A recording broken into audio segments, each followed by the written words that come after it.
Good morning, everyone. My name is Kayla Sterner, and I am the marketing and brand manager here at RYNO. And I am thrilled to be hosting this webinar with Liz Patel, our customer service trainer. She has a extensive background in customer service. She's got over 20 years of experience, both as a customer service representative herself, and also with her building up the traction program for RYNO, which is customer service coaching. So she has been a great addition, and we are so excited about this program and the value that it can offer the industry, and just, the pouring into the customer service representatives, which they have a pretty hard job. I don't know if anyone's ever worked a customer service job, but if you have, you know that it's very challenging. So Liz is here to kind of walk us through kind of that role, the importance of it, and ways that it can be leveraged for growth within your business. So I'll let Liz kind of take it away from here. Thank you so much, Kayla. I am just so excited and humbled to be speaking with you today. And I know you are so busy. So thank you so much for your time. Thank you for joining us today. I hope that it's time well spent. As Kayla mentioned, I have been in the CSR industry for a really long time, and a lot of that is a CSR myself. So I am a self-proclaimed CSR champion. I'm very passionate about the role, and I'm very passionate about the impact that the role can have on your business. So a little bit about what we're going to talk about today to get us kicked off. We are in a tough year. We're coming out of a really tough year. And they say that necessity is the mother of invention. And we're living in times of invention and where we need to get creative about how we capture our leads. We need to get creative about creating healthy working environments. And retaining our employees has never been more critical than ever before. So a couple statistics to get us started. A highly engaged workforce has a 21% higher profitability, and 84% of companies that work to improve their customer experience report an increase in their revenue. So two major statistics that really can kick us off for 2024, which is predicted to be an even tighter market than the one that we dealt with in 2023. So CSR coaching is something to explore if you're interested to leverage those statistics for your business. What we'll be talking about today is the CSR role and the impact that it has on your business. We'll be talking about the employee and the customer experience, and then that will lend into the future of the CSR role. We'll be talking about the value of a lead and the opportunities that we can pull from those. We'll be talking about why coaching and the unique traction process that we have created for our clients. And we'll be showcasing the Any Hour Services group that we've been working with since the beginning and the successes that they've seen in the coaching program. And please ask questions. Kayla is here to help field questions, and we'll be interacting and asking for responses. So please engage and interact as much as we can. Things that I hope that you get out of today is I hope you recognize the value of your CSR team in the overall health and success of your business. I hope you can understand how every department and every decision affects the customer and the employee experience. Hope you can identify ways in which we can increase the value and the revenue opportunities of every lead, and acknowledge how investing in a coaching and training program for your CSRs is your key to growth and success in 2024. And I hope you walk away with a few actionable items that you can implement today to move that needle. Let's talk a little bit about the CSR role. Before we dive into this, are we ready to do a little poll, Kayla? Oh, I can't hear you. Yep, sorry, I muted myself just in case there was any background noise. So yes, let's jump into that poll. Let me find the one that we need. Perfect. All right, we're gonna launch that. Fingers crossed that one goes through no problems. Everybody see the poll. We're asking how many of you have gone through a coaching or training program yourself? So not necessarily have you had your CSRs go through training, have you yourself gone through a training program? And if you really want to go the extra mile, feel free to drop in the chat or the Q&A what type of program that you have gone through, enjoyed, what you got out of it, those kinds of things. So good news that the poll works. So that's great. I mean, I feel like that's the more complicated part of a webinar. So I'm glad we got that part working. So it looks like based on our respondents, about 59% of you have gone through a training program, and 42% of you haven't. And this just is like a good question for us to set up of just like who's gone through something like this? How did you get value from it? And then kind of set us up when we're talking about coaching. So thanks guys for interacting. Thank you. Let's talk about the CSR role. So as you can see here, the CSR tends to be the center of communication in your company, but the role itself is often perceived as the lowest paid, the least trained, and often the most overlooked department in a company, and sometimes even considered just a necessary expense and not really revenue generating for the company. However, they're completely responsible for the entire relationship with your customer, which is why we're in business. And so everything that your customer says or everything that your customer does goes through your customer service representative and communicates with you, your management, your sales and your tech, your operations, and all that communication flows through your CSRs. So they're entirely responsible for maintaining that high level of customer satisfaction, that high level of customer return, and yet we often kind of push them at the bottom of the barrel. Now, I understand that owners and managers, you have so many hats that you wear. You have so many responsibilities. You are so busy. Utilize your CSR team as your ears and eyes on the ground. They are the best position to get a pulse on your business and your customers and what's going on. They are an amazing resource for you. So if we think about your own customer services experiences, this is what I'd love you to kind of put in the chat unless we have a poll ready to go. But I'd like to talk about, what do you remember most? Do you typically remember the positive experiences more, or do you typically remember the negative experiences more?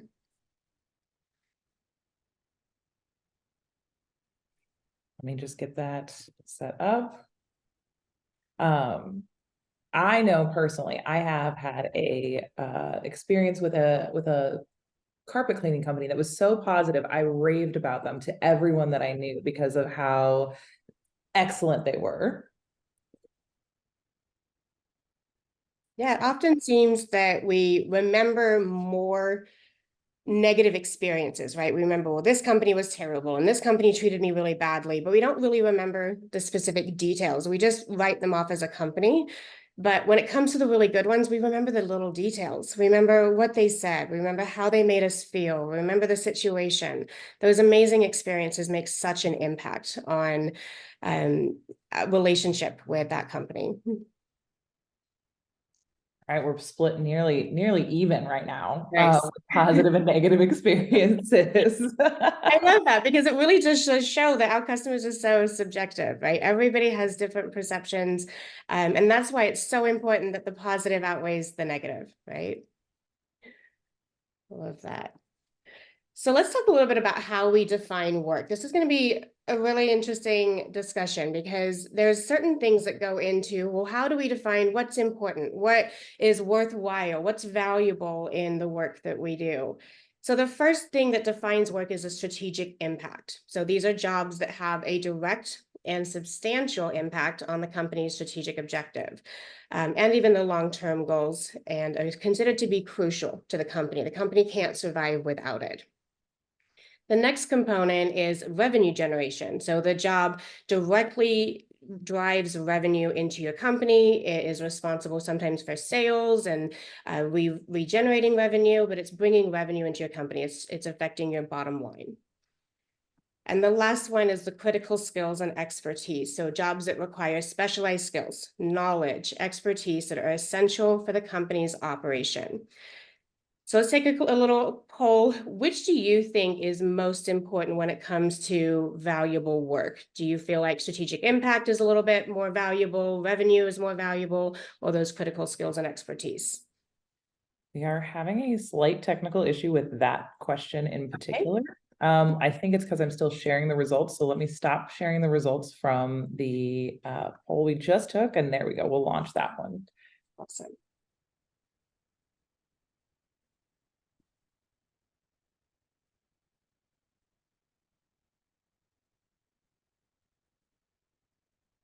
I love, this is fun on the back end, seeing all of the responses like come in and all the percentages change. wait to see the results. So it looks like a lot of you are putting in critical skills and experience, and then revenue generation. A few of you put other, and so if you have something else that you would like to chime in, drop that in the Q&A, and maybe we can address that, or we'll address that later in the presentation. But that was super fun to see all of you guys responding. That's really fun. Well, let's talk about how the CSR role is employed in every single one of these components. So if we talk about strategic impact, businesses can grow revenues between 4 and 8% above their market, not just grow 4 to 8%, but above their market when prioritizing better customer service experiences. And 80% of customers say that the experience a company provides is just as necessary as its products or services. So in our industry, our products and our services are usually our technicians, our installs, our parts, our units, and things like that. And 80% of customers say that the experience and the customer service they get is just as important as a job well done in the home. As far as revenue generation, 89% of consumers are more likely to make another purchase after a positive customer service experience. So if you don't think that doesn't drive your bottom line, think again. 68% of consumers say they are willing to pay more for products and services from a brand known to offer good customer service experiences. And I have directly seen this in the coaching and my role as a CSR, that consumers are willing to pay more and wait longer for you when you're busy, right? That's how you maintain the 1, 2, 3 week wait time, is because you've got that reputation that your customers are willing to wait for you. They're willing to pay your dispatch fee or your tune-up fee, whatever it is. They're willing to wait and pay because they want to work with you, because they know that you're worth it. When it comes to critical skills and expertise, 70% of customers say service agents' awareness of sales interactions is fundamental to keeping their business. Every interaction your CSR has with a customer is a sales interaction, and their ability to navigate that interaction is vital to the success of your business.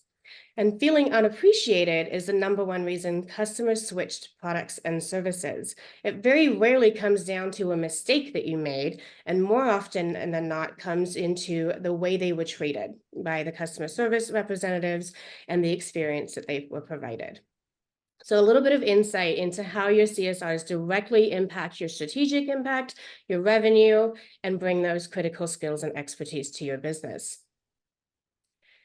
We're going to dive into the employee and the customer experience now. And originally, I really wanted to separate these out. And I wanted to kind of talk about the employee experience and the customer experience, but they are so closely intertwined that I just had to combine them. So we'll touch on them separately, and then we'll go through them together. The way we treat our employees is how we can expect them to treat our customers. And the way our CSRs treat our customers is a direct reflection of how we as a company feel about our customers. So when you let that sink in, the way your customers are treated is a direct reflection on how your employees are treated inside. And so if you feel like there's a change that needs to be made, where does that change need to be made? Improving the employee experience is not always about paying them more. I know that we've got some really loud voices out there that say, well, we need to pay them better. And it's not that I don't disagree, we absolutely should, but it's not always about the money. Employees who feel their voices heard are 4.6 times more likely to feel empowered and perform their best work. And I often talk with managers who say, well, I pay them, they should be able to do their job. But when it comes to doing their job and doing their best work, simply feeling heard and valued in the workplace can make a huge difference. And employees who perceive their organization invests in their professional development are more engaged and likely more often to stay with the company. And we all know in the CSR industry that retention is a huge problem. It's probably got the highest attrition rate of any industry I've ever seen. And if we want to drive employee retention, helping them stay more engaged through professional development can be really effective. And then, of course, incentives and rewards should be on par with other client-facing roles in the company. So think about what those other roles are. Those are typically technicians, they're salespeople, they're install guys. These guys get great benefits, great incentives, and the CSRs often don't. So maybe kind of bring that, that view on what they should receive to be on par with other client-facing roles in your company. So then we talk about the customer impact. And if we talk about how the way we treat our customers is a direct reflection on how we treat our employees, let's talk a little bit about how everything we do impacts that customer. So every decision, everything we do impacts that customer experience. So I want you to just drop in the chat or on the poll if we have one. Good news, the chat is up and running. Yay, We've got it. So drop it in the chat. Okay, drop it in the chat. I want you to let me know if you have any department in your company that does not directly impact the customer experience in some way.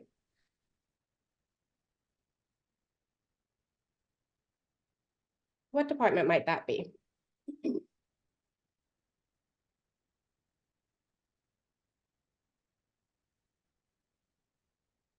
I don't know that anyone has any accounting. Trevor says accounting. Ron says warehouse. Carolyn says, I don't think there is any department. Kevin says all departments affect the customer experience. Thanks, guys. Yeah, perfect. That's exactly what I was hoping to see. So we have a couple departments that pop up, but every single department has an impact on the customer experience. Every single decision we make, every single lag in productivity, every single decision and improvement that we make in the company impacts the customer experience. And it all flows through the CSR. And so everything we do, when you can make sure as a management team and set that example for your company and for your team, that is the top goal, right? The customer experience should always come first. And everything we do, it starts to help shape our decisions and our strategic moves in the company, understanding that everything we do either positively or negatively impacts the customer experience. And if you have a department in your company that doesn't feel that they do, let's correct that. Let's make sure they understand that even accounting impacts the customer experience. Even warehousing impacts the customer experience. Every single department plays a role. So what is the future of the CSR role? So we've talked a lot about different touch points, different impacts to the customer experience, the high level of expertise needed, the additional training and resources. Looks like a lot of money, looks like a lot of work. And there's been a lot of talk about the future of the role coming from the developments in AI. So we're going to touch a little bit on AI and what it can and should, and what it cannot and should not do for your business. 83% of customers still prefer some human touch in customer service, and 76% of all consumers prefer the traditional method of phone calls to reach customer support representatives. Think a little bit about 150 years ago when we first invented the phone call, and then think about all the inventions and technology that has eliminated jobs in the last 150 years. And even the iPhone 15 Pro still helps you simply make a phone call. That technology hasn't gone anywhere because we crave the human touch and the human connection, and your customers do too. Kayla, from a marketing standpoint, what's your thoughts here? From a marketing standpoint, I mean, what comes to mind for me is how closely linked to customer experience can be part of your brand. And a couple companies come to mind, like top of mind. I'm sure as I say that, several of you are probably also thinking of companies that provide such an excellent customer experience that it is just kind of, you can't pull apart that experience from the branding. So for me, it's Chick-fil-A. I mean, how many of us have gone and gotten a chicken sandwich, and just the speed and the pleasantness of all of the employees. My pleasure is kind of like the catchphrase that you associate from a branding perspective with Chick-fil-A. I would say another company that stands out for me is Southwest Airlines. Like, they provide a really seamless customer experience. Flying sometimes can get a little dicey, but they have trained and worked with their people. They value their employees. And because they do that, their employees take care of their people. Another one that comes to mind again for me is Costco. Like, every time you go into Costco, like, you know, you're going to get great deals, but also like the people there just kind of make you feel like it's not this frantic, overwhelming experience, even though it is. They're really helpful. They know how to help you find what you need. So I think from a branding and marketing perspective, when you think about customer service, it can become a huge pillar of your brand. I love that. I want everybody to think about the last time they called customer service.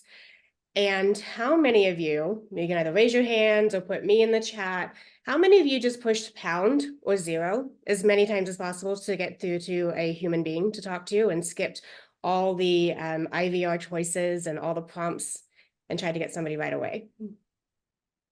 Lots of people. Look at them all come in. I'm seeing all the raised hands. We're seeing the chat blow up. Almost every time. I love that.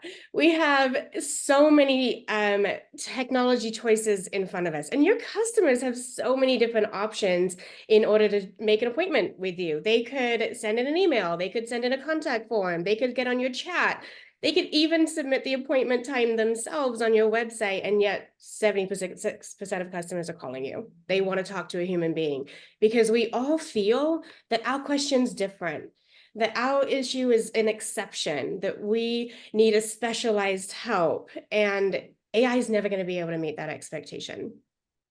I love it. Thanks so much for engaging, you guys. This is fun. So let's talk a little bit about what it should and should not do. AI can and should automate routine tasks. There's absolutely a role for AI in the CSR department, and automating tasks and streamlining processes is a huge part of that, which directly impact your customer experience. AI can absolutely resolve common customer issues. And a lot of people with those common customer issues like to get that quick response and quick resolution. They can absolutely provide additional backup for 24/7 assistance with chatbots and those more simple issues. And they can easily collect customer feedback, which is extremely important for those strategic decisions that you're making in your company. But what it should not do and what it cannot do is replace connection. And it cannot replace empathy. And it cannot solve complex customer issues that need a little bit more thought. It cannot handle customer complaints and make somebody feel valued and respected, and it cannot replace the CSR. It can absolutely raise the bar on the level of CSR that we bring in and the training and expertise that they have, but it cannot replace that human connection because AI will never be able to make someone feel valued and appreciated. And now more than ever, it's crucial for call center agents to develop the social skills, the people skills, and the emotional intelligence. And these are the attributes that make them uniquely human and separate them from any artificial intelligence they'll ever be able to create. The value of a lead is pretty fascinating, and I know that every single person on this webinar today is interested in driving more leads and getting more out of the leads that they are getting. It's costing your company anywhere from $20 to $400 to get that phone to ring. And that is coming from many different touch points, because often it takes 4 to 6 marketing touch points for your customer to ultimately call you through digital marketing, print marketing, traditional radio ads, TV ads, billboards, your truck wraps, all of those combined.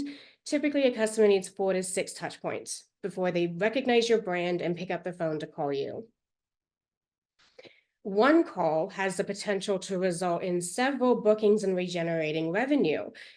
Maybe they're calling to simply fix a faucet or fix their furnace, but yet we can drive additional revenue through memberships, through add-ons, through upsells and cross sales, and we can create a customer from life just from one interaction. And that the average service ticket revenue in this industry ranges anywhere from $5,000 to $1,000. And we're able to drive multiple bookings off of one lead that comes in. What impact would one more booked call per day have for your business? And if we look at the basic numbers of just one more booked appointment off of one more lead with an average of $500, you're looking at $125,000 of revenue per year, one more booked call a day. What are some of the major roadblocks that your CSRs are experiencing in being able to book more of these leads and close more of these opportunities and drive more of this revenue? The first thing that we've recognized is the demand for immediate service. Thanks to Amazon and same-day delivery, which I just had the pleasure of experiencing a couple days ago. It was amazing. Our customers are expecting more and more from us, and they want it faster. They want it immediately. And when you have customers who are willing to wait for you, it drives your wait time, it creates longer booking schedules, and we have to be able to navigate those conversations effectively to continue grabbing those opportunities when they're calling you. The next one is price shoppers. We've definitely seen a rise in the number of customers who just want a ballpark price. They just want to know just a range, just how much is this going to cost me? It doesn't have to be exact. They use a lot of little tricks to try to get that CSR to give them some sort of a number, but we all know that that number is useless and it's not giving the customer anything they actually need. And we need to be able to navigate those conversations to build a relationship before talking about pricing. We have a more educated client base. So thanks to YouTube University, we have customers that think, oh, it's just this part. I know what it is. I just need that fixed. And they don't expect us to come and research it ourselves. We would never go to a doctor and say, well, this doctor said I need this. And they're going to do their own testing. They're going to do their own research. And you would want that, right? You would want that thoroughness. And so we have to be able to navigate those conversations around customers who think they know what's going on, but they would not have called an expert if they really did. Higher expectations, they expect more from us. That bar is constantly moving and it's constantly going up, and we have to be able to stay ahead of that. And customer complaints, we put a lot on our CSRs. We had them manage a lot of the customer relationship, and a lot of that has to do with resolving customer complaints. And the way we resolve those complaints says so much more about you as a company than if you never made a mistake to begin with. Why coaching? Why bother? Why invest in a coaching program? Why invest in your CSRs? We're going to dive into the Any Hour group, which we put a little case study together for. I've been working with them since December of last year, and we took a snapshot of their progress 10 months in, and it was really exciting. They are a large company. We do work with companies of all different sizes. And in this year, they're reporting roughly around 134 million, but around 37 million of that is new revenue this year. And while I know that a lot goes into that, I'm definitely willing to take a little bit of credit for that. In the 10 months that we've been working with them, they have been super dedicated, super committed to the program and implementing the tools that we've been teaching them. And they were already doing really well. So a lot of you might be looking at that December booking rate thinking, I'd love to get there. They were doing great. And for 11 years, they were at the top of the market. They had a buttoned up system. And with just a few different adjustments and tweaks and best practices, we were able to drive that revenue up to almost 94%, which is almost a 6% increase. And if you look at last summer to this summer, especially in the HVAC industry, that's definitely an indication of the health of your business. Not only did they see almost 3 times the call rate and call volume, but their booking rate improved almost 14–15%. They did actually tell me that this past summer, this in 2023, they had the least amount of abandons on record that they've ever had before, which was really exciting. So these are some of the results that we're seeing in the program, which I love to see the numbers, really fun to see the progress, but more than that, I love to see what it's doing for the CSRs. So if we talk about Lexi, she's not only seen a 7% increase, but her managers are talking about her mindset and how much more positive she is. Even her coworkers have noticed it. And so when you have CSRs that can really improve their mindset, come in with a better attitude, that can make a huge impact on your team. Tina has been amazing with her price objections. So she's a lot more willing to fight for that call. She's a lot more confident in her ability to control and navigate the conversation. And her booking rate is one of the highest on the team now. And Amber has been really getting confident with her ability to handle those upset customers and not get so frustrated or take things personally, and is so much more confident and showing up for that customer and creating those lifelong loyal brand ambassadors from those upset customers. So this is where I really find and drive the reward and the fulfillment in the program. This is really fun for me to see. So if we're talking about coaching, 86% of companies were able to provide figures that coaching provided a positive return on investment.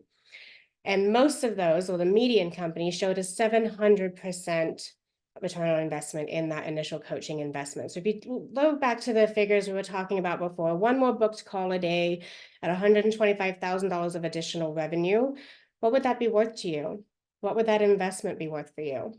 80% of people who receive coaching say their self-confidence increased. And I would say almost every single one of my CSRs has said that at one point or another, that they just feel more confident on the phone. And 70% of those who receive coaching have improved their work performance. If those figures haven't shown that, I have more.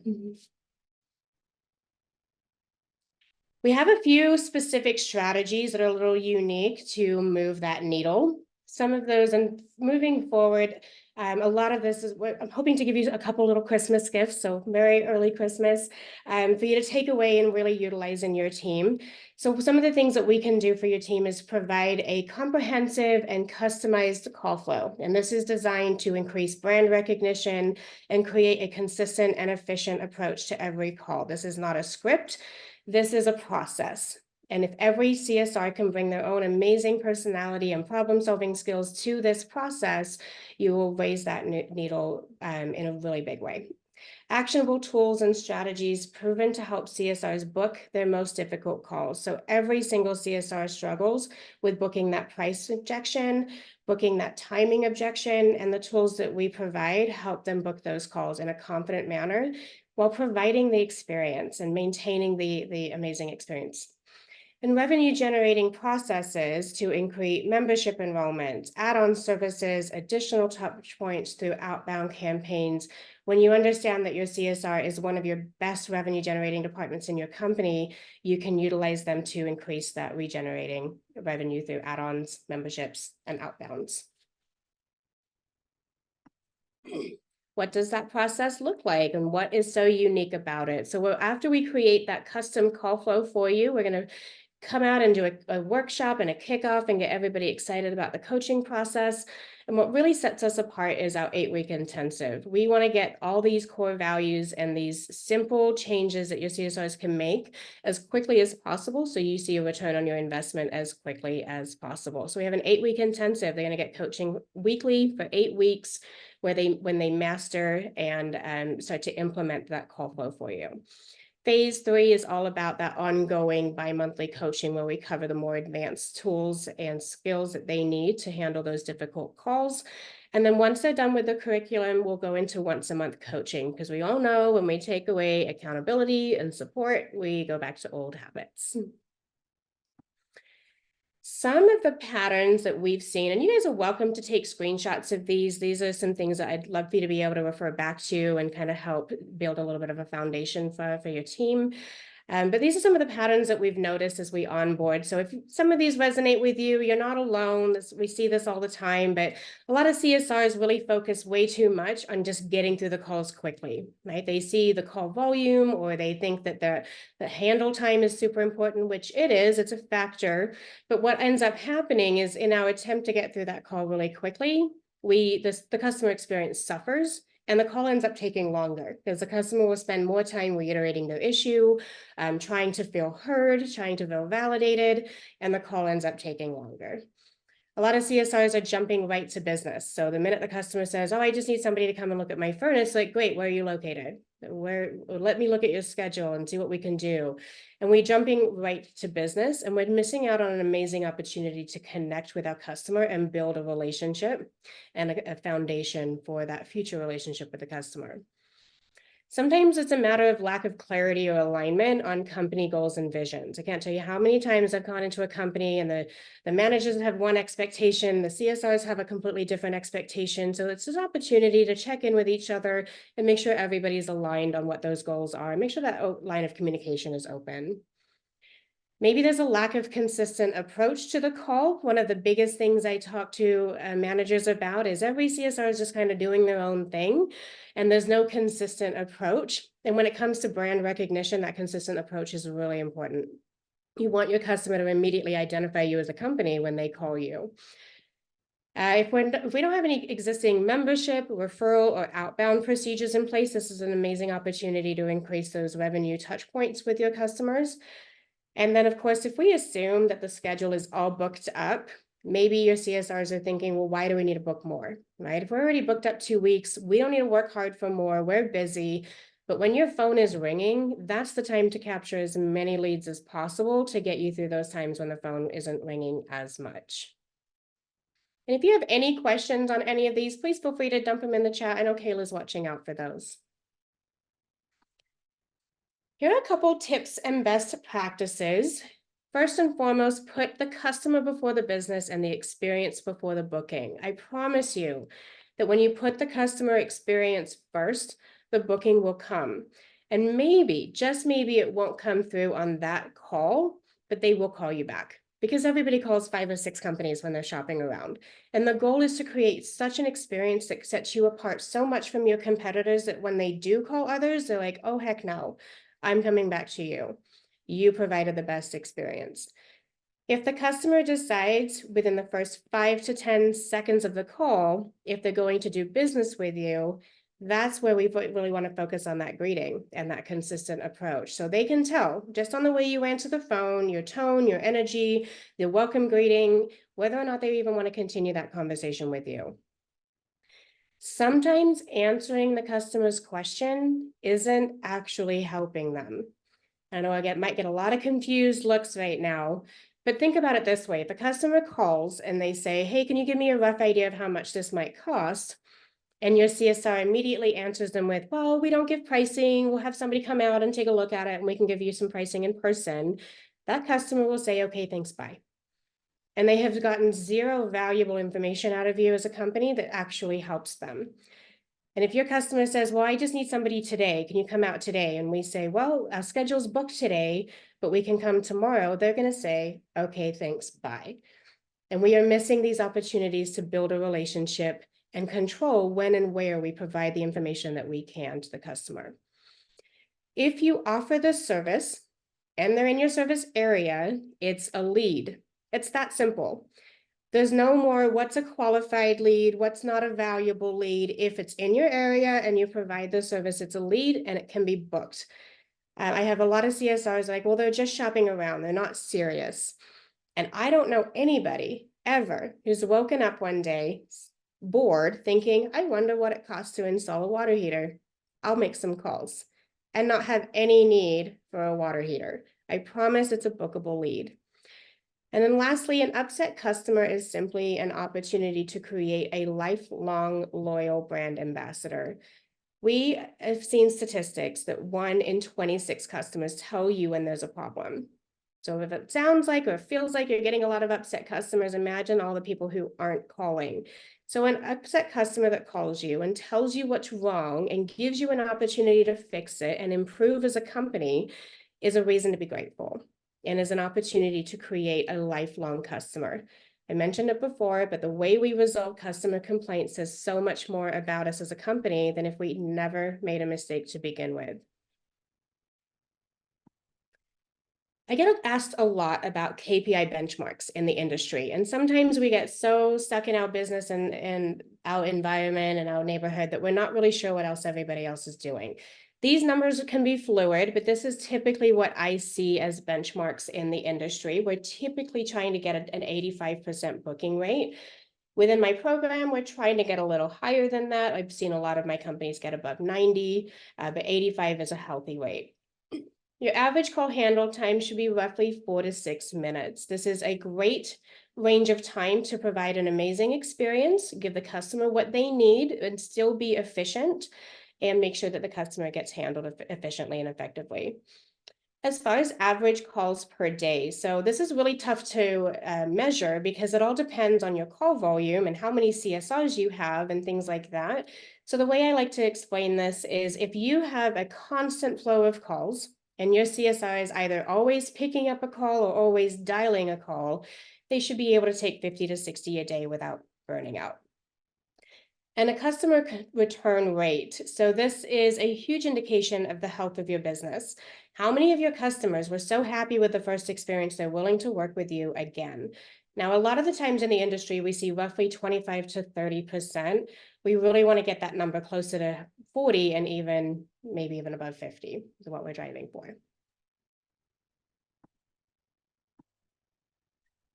I'm going to give you 4 little things that we teach. These are actual lessons that we teach in our program that I'm going to give away for free today that you can do that's going to make a massive impact. These are easy to implement if you're willing to make the change. First and foremost, decide on a consistent greeting. These greetings should include your company name, your CSR's name.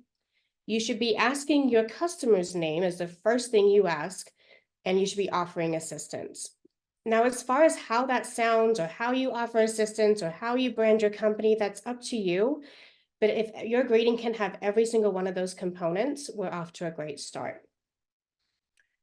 The next thing is let's ask questions about what the customer has experienced before diving into business. So if the customer says, my furnace isn't blowing any warm air, our CSRs need to ask some more questions. And it's not even just about getting more info, which is helpful, but it's all about establishing a conversation and a relationship and a rapport with our client.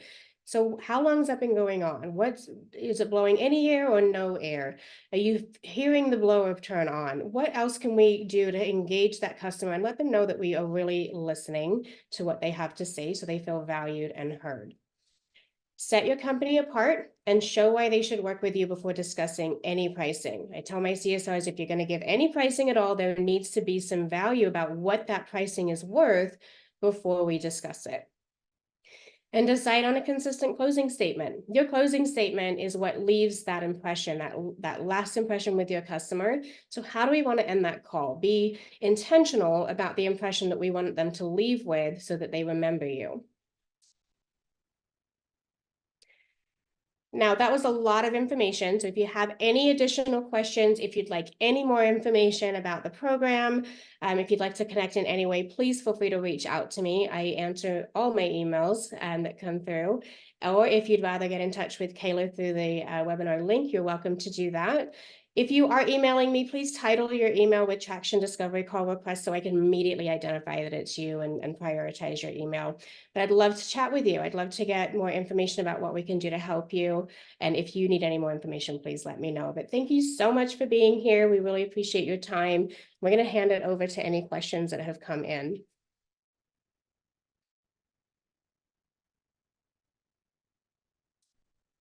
We do have one question that got dropped in the Q&A section earlier.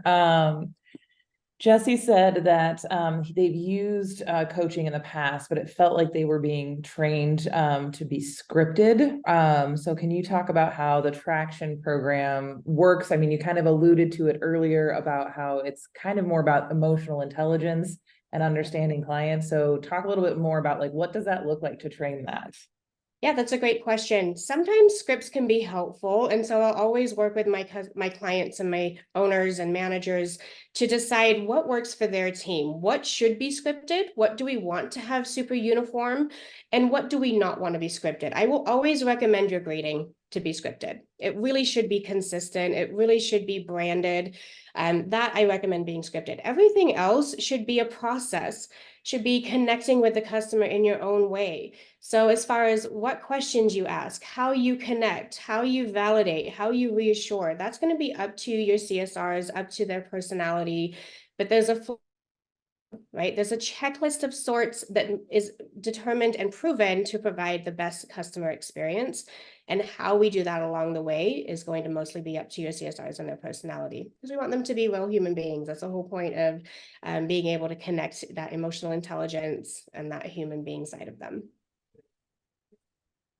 Let's see, we've got another question. Let's see. Can you explain the integration / training associated with the Service Titan process? Ooh, good question. I'd like a little more clarification on what they mean. I do know that Service Titan offers a lot of amazing free training programs and scriptings and things like that, which I always encourage people to look at. They've got great resources. But a little more clarification on what you'd like explained would be great, if possible. That came from Casey. Let me see if I can find Casey and unmute. If we want to take that one offline, I'm more than happy to dig a little deeper into that question. That's totally fine. Casey, do you have anything else that you would like to add for clarity?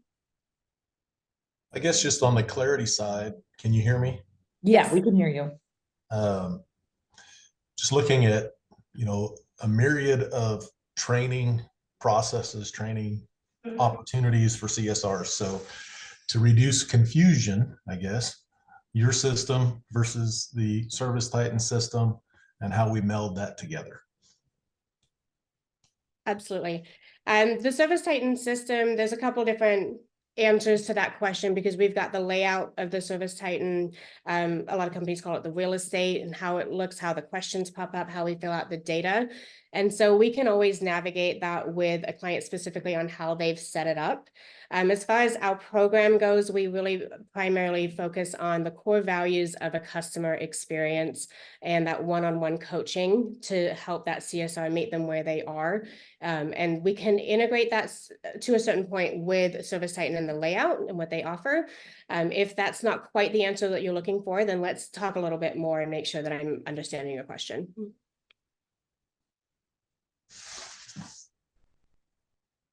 Unless you have a follow-up question from that.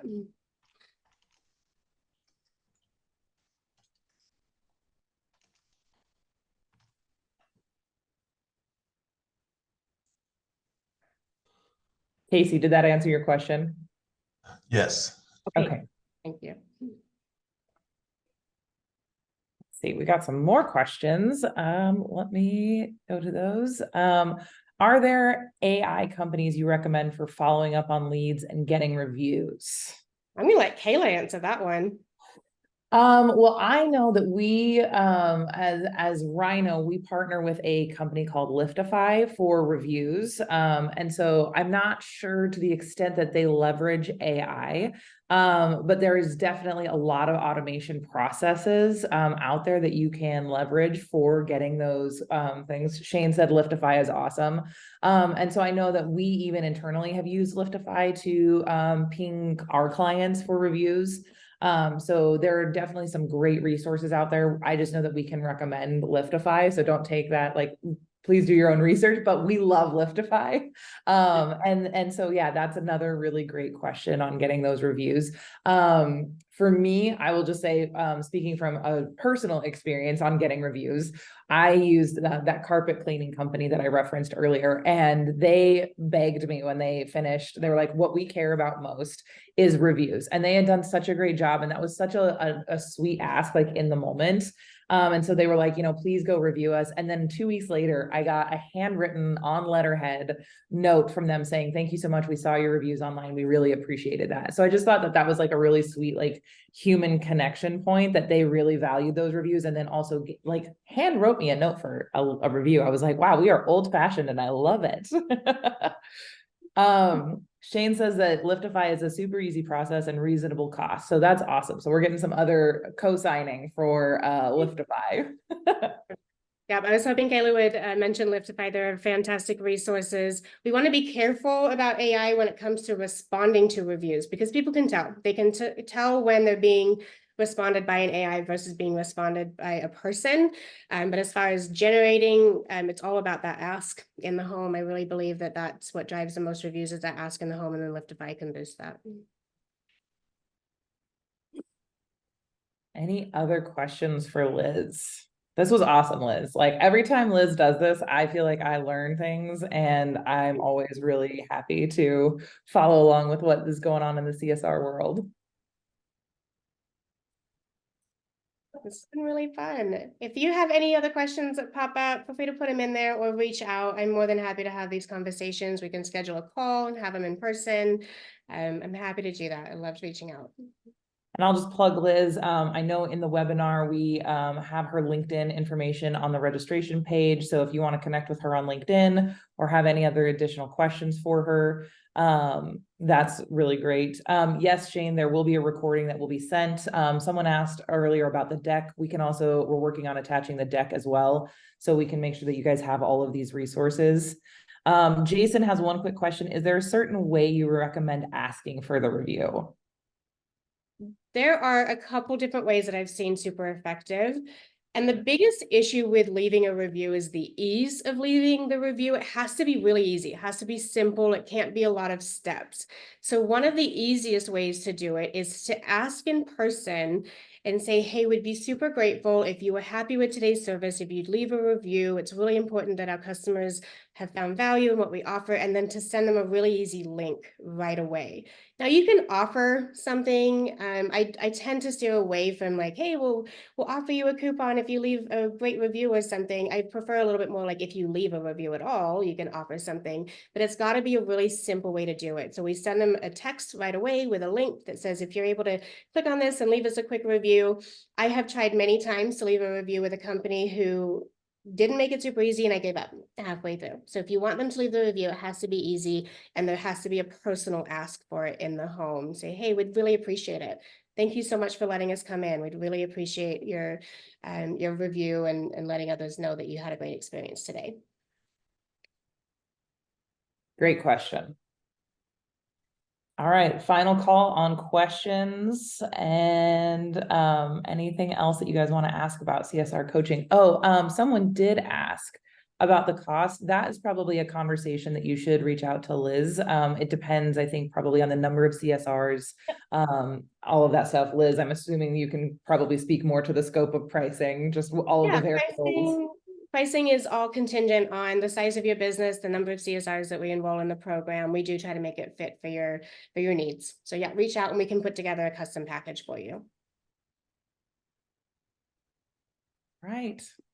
Well, thank you so much, everyone. We really appreciate you joining us this morning, and hopefully this was beneficial. We're hoping to do some more webinars like this. And, you know, as Liz said, please reach out to her or myself if you've got any questions. We're happy to answer those, and we will hopefully, you know, be able to get you guys whatever answers you need. Thank you so much. Appreciate your time. I hope it was valuable. All right. Bye-bye.